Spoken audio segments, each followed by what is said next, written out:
Shalom sa inyong lahat. Ang anak ng tao ay naparito upang hanapin at iligtas ang naligaw. Lucas 19:10. Welcome po sa Good and Faithful channel dito sa YouTube. Dalangin kong maging pagpapala sa iyo ito tuwing ikaw ay magbubukas at manunood. Ang pangunahing mapapanood mo ay ang pagtatalakay ng lingguhang Sabbath School lesson. Darating ang araw na madadagdagan ito ng mga serye ng pag-aaral sa ibang paksa tungkol sa pagiging katiwala ng Diyos. Ang modelo ng tatlong mga misyonero at ang kanilang daluyan. Ating pinapasimula ng isang bagong pag-aaral. At ito'y may pamagat na ang misyon ng Diyos, aking misyon. Bago tayo pumalaot ay manalangin mo tayo. Sa ngalan ng inyong anak, Panginoong Diyos at Ama namin. Maraming pong salamat na naging tao ang salita at ang kaluwalhatiang tunay na Kanya bilang kaisa-isang anak ng Ama. Siya ay puspos ng kagandahang loob at ng katotohanan. Amen. Pangkahalatang tanaw. Pigilan ang pagsasalita at magpasimulang gumawa ng mga bagay. Itong 3 buwan ng Bible Study Guide ay dinisenyo upang mag-focus ng pansin sa paglabas at paggawa ng mga bagay. Babasa tayo tungkol sa mga kapanapanabik na karanasan at ilustrasyon. Nais natin na lahat tayo'y lilingunin ng 3 buwang ito na ang panahon na ang banal na Espiritu ay kinuha ang ating abang pagsisikap at nagawang mga kababalaghang misyon para sa karangalan at kaluwalhatian ng kanyang pangalan. Nasa unang leksyon tayo at ang pamagat ay ang misyon ng Diyos sa atin, unang bahagi. Ating susing talata, Genesis 3:9. Tinawag ng Panginoong Diyos ang lalaki at sa kanya'y sinabi, "Saan ka naroon?" Ang tanong ay marahil panretorika, isang tayutay o figure of speech. Ang halimbawa nito ay ang metapora. Sa halip na literal ito ng dahil sinabi kay Adan na sinagot ito ng isang paliwanag kung bakit siya nagtago sa halip na isang lugar. Ang tanong ay may higit na puwersa ng bakit kayo nagtatago. Ito ang bersyon ng The Living Bible. Paunang mga salita. Masusumpungan ng misyon na ang pinagmulan at pakay nito sa Diyos lamang. Itong misyon ay hindi nagpasimula sa pagkakatawag kay Abraham, Genesis 12:1 hanggang 4, o sa Exodo 12:31 hanggang 42. Hindi ito nagpasimula kahit kay Jesucristo sa lupa, Matthew 1:18 hanggang 25, o sa mga paglalakbay misyonero ni Pablo, mga Gawa 13:4 hanggang Kapitulo 14:26. Ang misyong ito'y nagpasimula sa Diyos mismo nang pairalin niya ang sangsinukob at pagkaraan ay nilalang ang sangkatauhan Genesis 1:16 at 27. Ang misyon ay nagpasimula ng panukalain ng katubusan ng taong nagkasala. At panukalang ito'y bago lalangin ang sansibuko.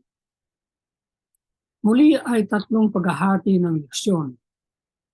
Ang Diyos na una, pinasimulan ang mga relasyon. Ikalawa, ang Diyos na nagkatawang tao. Katlo, ang Diyos na babalik. Doon sa una ay may dalawang kaisipan.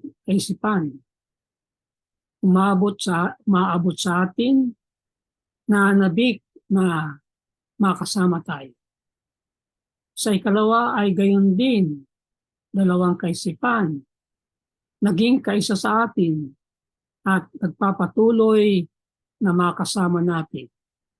At sa ikatlo, ang Diyos na babalik, titingnan natin ang pinagpalang pag-asa. Unang pagkakahati, pinasimulan ang mga relasyon at unang kaisipan, umaabot sa atin. Genesis 3:9 hanggang 13. Tinawag ng Panginoong Diyos ang lalaki at sa kanya'y sinabi, "Saan ka naroon?" Sinabi niya, "Narinig ko ang iyong tinig sa halamanan at ako'y natakot, sapagkat ako'y hubad at ako'y nagtago." At sinabi niya, "Sinong nagsabi na ikaw ay hubad? Kumain ka ba ng bunga ng punong kahoy na iniutos ko sa inyong huwag kumain?" Sinabi ng Panginoong Diyos sa babae, "Ano itong iyong ginawa?"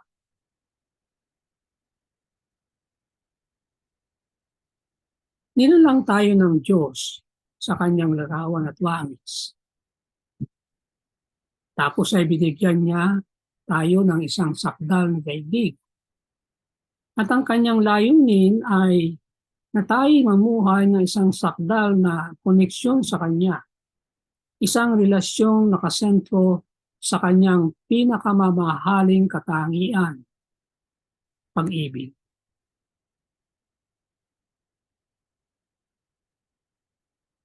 Subalit, para maging totoo ang pag-ibig, ibinigay ng Diyos sa atin ang isang napakahalagang regalo.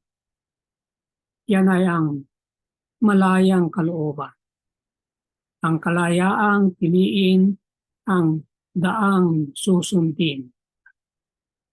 Nagbigay ang Diyos ng tagubilin kina Adan at Eva tungkol sa panganib at nakamamatay na bunga ng pagsuway. Genesis 2:16-17. Inikayat ni Satanas si Eva na makakain siya ng prutas mula sa puno ng kaalaman ng mabuti at masama na walang anumang negatibong resulta. Kataliwas nito, sinabi niya na sila'y magiging gaya ng Diyos na alalaman ng mabuti at masama. Genesis 3:5. Sa kasamaang palad, pinili ni Eva ang kumain at ibinigay ang prutas kay Adan na katulad ang pinili. Ang sakdal na sangnilikha ay narumihan ng kasalanan. Sa sandaling yun ay binago ang orihinal na panukala at layunin ng Diyos para sa bagong nilikhang planetang lupa. Ang misyon ng kaligtasan na dinisenyo bago ang pundasyon ng daigdig ay ngayon kinakailangang ipatupad. Saan kayo naroon? Siyempre, alam ng Diyos kung talaga siya naroon. Napangibabawan ng takot, sina Adan at Eva ay nangailangang makita ang nangyari. Subalit, kailangang masumpungan nila Adan at Eva upang kinakailangang kumprontahin si Adan at Eva upang maunawaan nila ang nakakatakot na bunga ng kanilang kasalanan. Kailangan ding magapi si Satanas. Nagpasimulang ihayag ng Diyos ang kanyang misyon, ang panukalan ng katubusan. Tingnan ng Henesis 3:14 at 15. Ang siya lamang na pag-asa na ipinagkasundo ang sanlibutan sa kanyang sarili. 2 Corinto 5:19. Ano ang misyon ng Diyos? Ang misyon niya ay ipaalam ang panukala ng katubusan. Bago ang kompuntasyon at ang mga pangako ng muling pagkakasundo, dumating ang Diyos na naghahanap sa nagkasalang sangkatauhan. Sa kanyang tanong kay Adan, pinatungkulan ng Diyos ang dalawang issue. Una, ang nagkasala nating katayuan. Tayo'y nawaglit at desperadong nangangailangan ng kaligtasan. Ikalawa, ang kanyang likas na pagiging misyonero.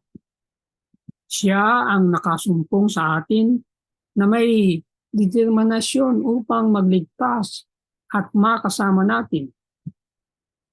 Sa buong kasaysayan ay nagpapatuloy ang Diyos na magtanong, nasaan ka? Sa personal mong karanasan, ano ang kahulugan nito para sa iyo? At paano mo siya sinasagot? Ikalawang kaisipan, nananabik na makasama tayo. Henesis 26:3. Manatili ka sa lupang ito at sasamahan kita. At ikaw ay aking pagpapalain sapagkat sa iyo at sa iyong binhi ay ibibigay ko ang lahat ng lupain ito at tutuparin ko ang aking pinangako kay Abraham na iyong ama. Henesis 26:3. Ito ang pangako kay Isaac, ang nasa ilustrasyon. Sa naratibo ng lumang tipan, nagpapatuloy ang Diyos na kumikilos ayon sa kanyang likas misyonero upang matupad ang kanyang mga layunin. Nakialam sa Torre ng Babel. Pagkatapos ng baha, ang mga tao ng Babel ay nagpasyang magtipon sa isang lugar upang magtayo ng isang lungsod at isang tore na aabot sa kalangitan. Nakialam ang Diyos at nilito ang kanilang wika na may layuning pakalatin sila sa buong mundo. Pagkatapos ay pinalawak niya ang kanyang misyon at tinawag si Abraham na maging isang daluyan ng kanyang pagpapala. Ang pangako ng Diyos kay Abraham at ang kanyang mga inapo ay sari-sari, ngunit isa ang lumilitaw na nakatataas sa lahat. Ilang ulit na sinabi niya sa kanila, ako'y magiging inyong Diyos, ako'y makakasama ninyo, ako'y kasama ninyo. Si Jose ay isang instrumento ng kaligtasan sa bayan ng Diyos. Sa bawat hakbang ng karanasan ni Jose, kahit ang pinakamahirap na sandali ng kanyang buhay, pinapatunayan ng Diyos na ang Panginoon ang kasama niya. Maraming henerasyon pagkatapos, sa katuparan ng kanyang misyon, isinugo niya si Moses kay Paraon bilang ang tagapagligtas ng kanyang bayan. Sa panahon ng kanyang pagkatalaga ay sinabi sa kanya ng Diyos, tiyak na ako'y kasama mo. Paulit-ulit na kinumpirma ng Diyos ang kanyang malalim na pagnanais na makasama ang kanyang bayan. ang sanktuaryo sa lumang tipan. Paano may pakikita rito ang pagnanais ng Diyos na makasama tayo? Ang pakin ng sanktuaryo ay dalawa. Una, upang manirahan sa gitna ng mga anak ni Israel. Ikalawa, upang itatag ang isang sistema na magtuturo sa pangwakas na instrumento ng kanyang misyon, si Hesus Kristo. Kaya nga, ang lahat ng kasangkapan ng santuaryo ay kumakatawan kay Hesus Kristo. Lahat ng hain o handog ay sumisimbolo kay Hesus Kristo. Lahat ng ritual na nakaturo sa Kanya. Ang paglilingkod ng punong pari sa lupang santuaryo ay nagpapaliwanag sa Kanyang gagampanan bilang punong pari sa santuaryo sa langit. Ang mga haing handog at pagkapari ay naitatag upang katawanin ang kamatayan at namamagitang gawain ni Kristo. Lahat ng mga seremonyang yon ay walang kabuluhan at walang bertud kung hindi nakaugnay kay Kristo. Ikaliwang pagkakahati, nagkatawang tao. Unang kaisipan, naging kaisa sa atin. Mateo 1:23, narito, magdadalang tao ang isang birhen at manganganak na isang lalaki, at ang pangalang itatawag niya sa kanya ay Emmanuel. Lahat ng ginawa ng Diyos ay ayon sa kanyang misyonerong estratehiya. Ipinatupad ang isang panukala sa pamagitan ng isang bayan na kakatawanin ang kanyang likas at layunin sa sanlibutan. Sa pamagitan ni Propeta Isaias, ako'y Diyos at walang iba. Ako'y Diyos at walang gaya ko na nagpapahayag ng wakas mula sa pasimula. Na nagsasabi, ang layunin ko ay may tatag at gagawin ko ang lahat ng aking kaligayahan. Isaiah 46:9 at 10. Sa pamamagitan ng pagkakatawang tao ni Kristo, isang pangako sa halaman ng Eden na naging isang realidad. Ano ba ang pangako sa halaman ng Eden? Sabi sa Genesis 3:15, maglalagay ako sa iyo at sa babae ng pagkapuot sa isa't isa at ang iyong binhi at sa kanyang binhi. Ito ang dudurog ng iyong ulo at ikaw ay dudurog ng kanyang sako. Ang mga salitang ito'y atol ng Diyos sa ahas kay Satanas. Ang binhi ng babae, si Jesus, ay dudurugin ang kanyang ulo. Ito ang tinatawag na Prot-Evangelium, ang kauna-unahang paghahayag ng Ebanghelyo sa Biblia. Ang pagkakatawang tao ng anak ng Diyos at ang kamatayan niya sa krus ang nagpaging totoo sa propesiyang ito. Ang Diyos ay nanirahan sa gitna ng kanyang bayan sa loob ng santuaryo. Ito'y sa kabanalang dako.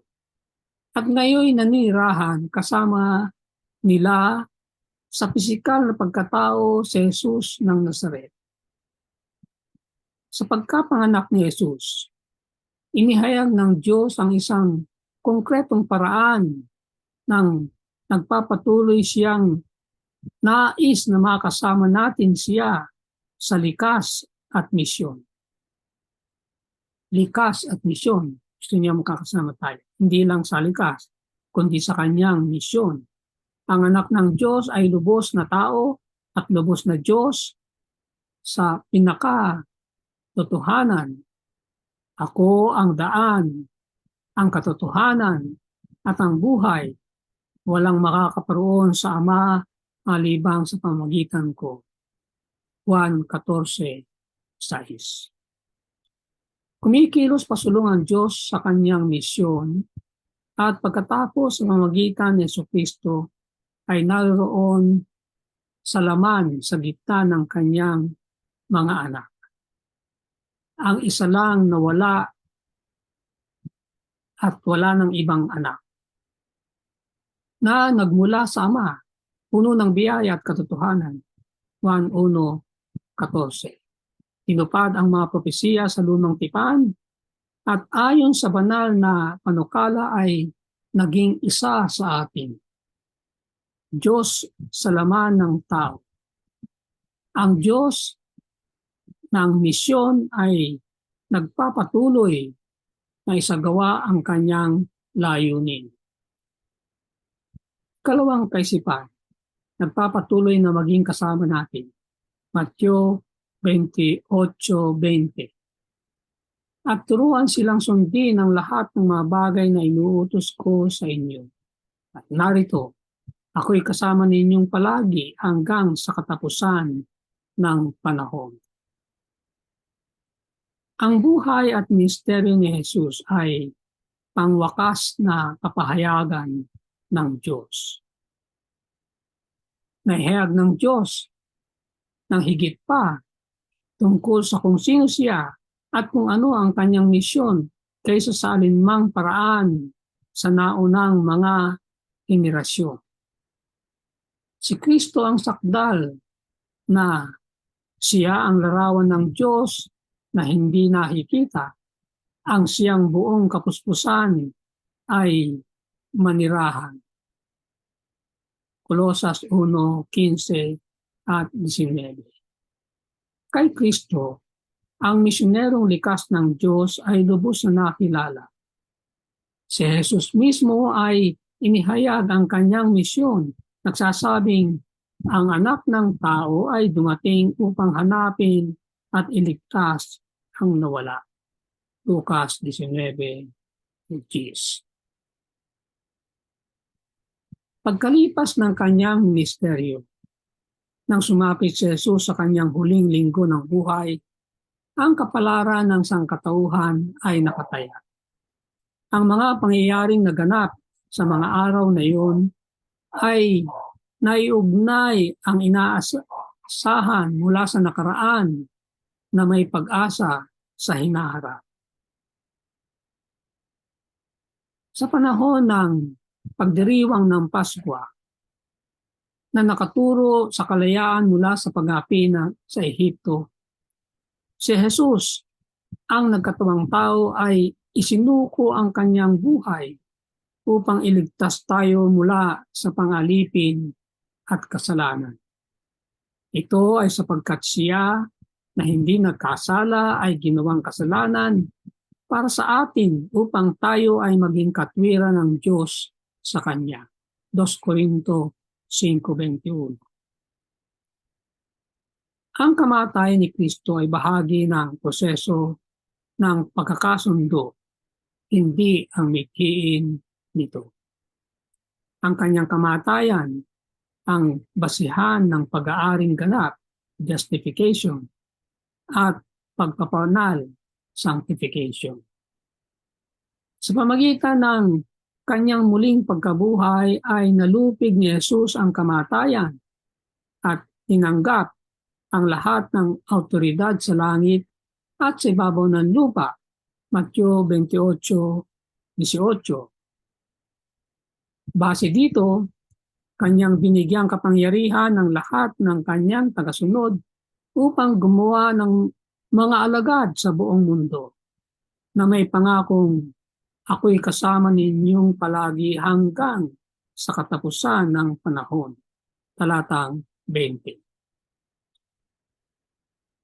Pangatlong paghahati. Ang Diyos na babalik. Juan 14:1-3. Huwag mabagabag ang inyong puso. Sumampalataya kayo sa Diyos, sumampalataya rin naman kayo sa akin. Sa bahay ng aking Ama ay maraming tahanan. Kung hindi gayon, Sasabihin ko ba sa inyo na ako'y paroroon upang ipaghanda ng lugar para sa inyo?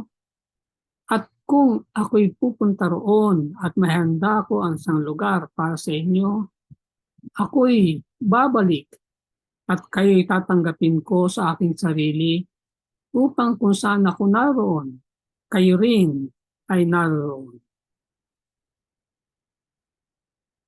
Isa sa pinakamamahaling pangako ni Kristo. Muling sinasalamin ang pagnanais ng manlalalang na maging kasama natin sa kawalang hanggan.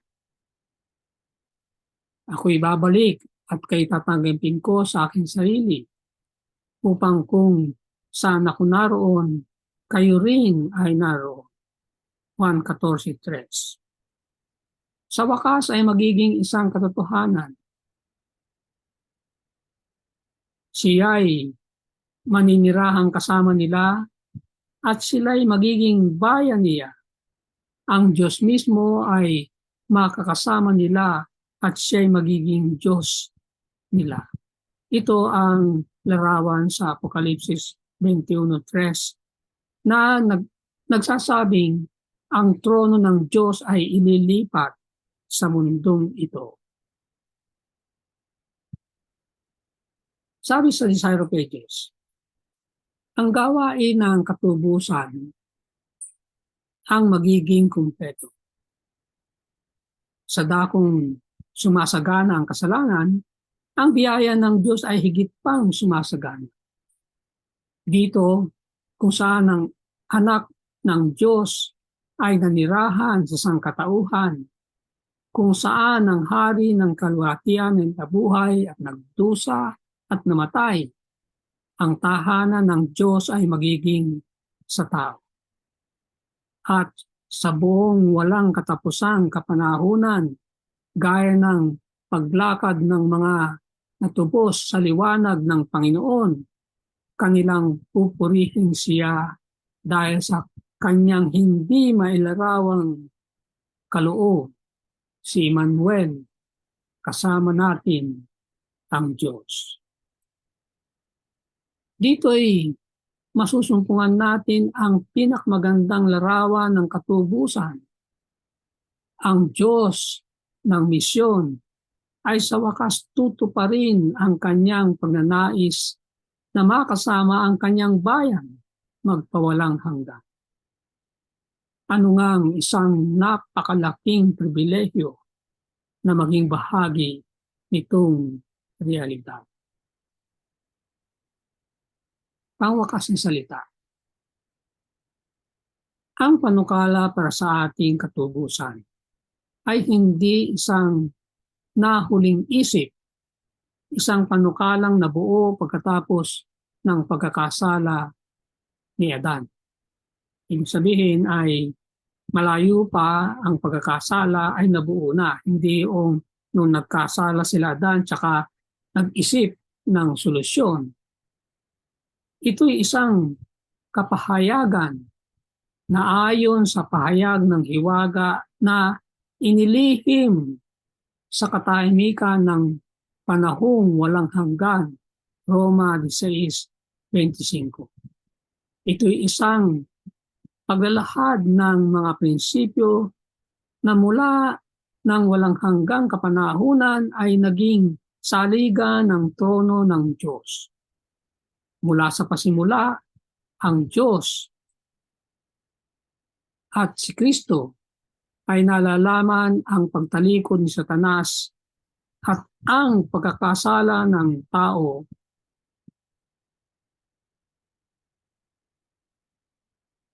sa pamagitan ng kapandayang kapangyarihan ng tumalikod. Hindi hinirang ng Diyos na ang kasalanan ay umira. Subalit, nakinikinatan niya ang pag-iral nito at gumawa ng paglalaan upang salubungin itong kakilakilabot na kagipitan. Napakalaki ng kanyang pag-ibig para sa libutan na nakipagtipan siya upang ibigay ang kanyang nag-iisang anak upang ang sinumang sumampalataya sa kanya ay hindi mapahama kundi magkaroon ng buhay na walang hanggan. Juan 3:16. Ang dalangin ko para sa iyo. Sa ngalan ng Panginoong Hesus, dalangin kong ang kanyang pangako sa Mateo 28:20 na ako'y kasama mong palagi hanggang sa katapusan ng mundo ay maging isang katotohanan para sa iyo. Amen. Sumayin niyo ang Good and Faithful channel dito sa YouTube. Ako'y patuloy na nagpapasalamat sa mga taong tumutulong upang mangyari ito at makarating sa kaalaman ng marami pa. Pagpalain kayo ng Diyos. Malaki ang iyong magiging bahagi sa ministeryong ito kung ikaw ay magsusubscribe, kung hindi pa. At kung naging pagpapala ito sa iyo ay mag-share at mag-like. I-click na rin ang notification bell upang kaagad ay malalaman mo kapag may bagong video. Ang PowerPoint presentation ay may download mo rin mula sa aking website. Naroon din ang marami pang mga leksyon sa nakaraang higit na 10 taon. Maraming salamat. Magkita tayo sa susunod na linggo.